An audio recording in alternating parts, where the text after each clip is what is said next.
সোলারের এই বিষয়টি সম্পর্কে আমি অবগত ছিলাম না। সমস্যাটি হচ্ছে যে আমি সোলার লাগানো হয়েছে 1200 ওয়াট, প্রায় 30 ওয়াট কম, 1200 ওয়াট, 1170 ওয়াটের।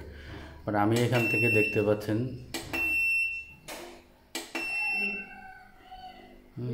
পাচ্ছেন, এটা বুস্ট চার্জ হচ্ছে এখন, যে জন্য 13-14 অ্যাম্পিয়ার নিচ্ছে। তো যখন অ্যাম্পিয়ার নেওয়া শেষ হয়ে যাবে, অ্যাম্পিয়ার যখন চার্জ কমপ্লিট হয়ে যাবে,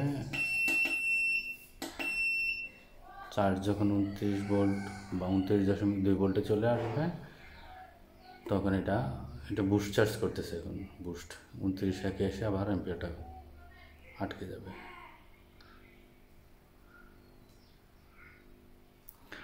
যে লোড অনুযায়ী সোলার আউটপুট দেয়, সেই বিষয়টা আমার আমি জানা ছিল না, যদিও যার জন্য আমি বিভিন্ন গ্রুপ থেকে পরামর্শের মাধ্যমে এবং যারা এই বিষয়ে অভিজ্ঞ ছিল তাদের কাছ থেকে পরামর্শের মাধ্যমে এটা জেনেছি যে এখন 29.1 ভোল্ট আর আমার নিচ্ছে না সোলার। এখন দেখতে পাচ্ছি 9 অ্যাম্পিয়ার নিচ্ছে। এটা যখন একেবারে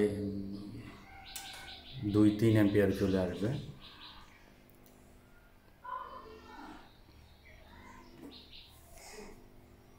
আবার যখন সাথে আমার লোডগুলো থাকলে তখন আবার দেখতে পাচ্ছেন, এখন আমি আমার লোডগুলো অন করব। ফ্যান চালু করছি, ফ্যান চালু করলাম, লাইট অন করলাম,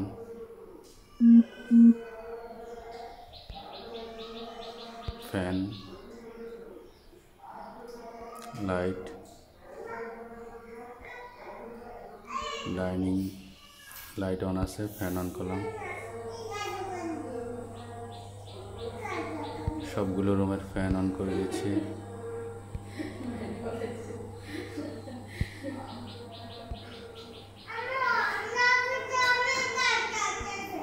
সবগুলো রুমের ফ্যান এবং লাইট অন করে দিচ্ছি। আমার এখন লোড দেখতে পাচ্ছেন, আমি লোড দেখাচ্ছি আর কত অ্যাম্পিয়ার লোড নিচ্ছে এটা দেখাচ্ছি। এখন কত ওয়াট লোড নিচ্ছে বাসাতে আমার, যদিও আমার ফ্যানগুলো বিএলডিসি ফ্যান, এই জন্য একটু বিদ্যুৎ কম নিচ্ছে। সাথে একটা রেফ্রিজারেটর চলতেছে 3 অ্যাম্পিয়ার আর 2 অ্যাম্পিয়ার মতো, হয়তো রেফ্রিজারেটর এখন বন্ধ আছে কিনা যায় না।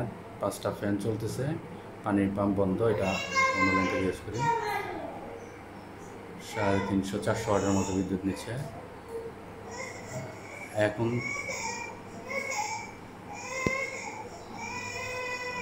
দেখতে পাচ্ছেন 15 অ্যাম্পিয়ার পর্যন্ত দিচ্ছে,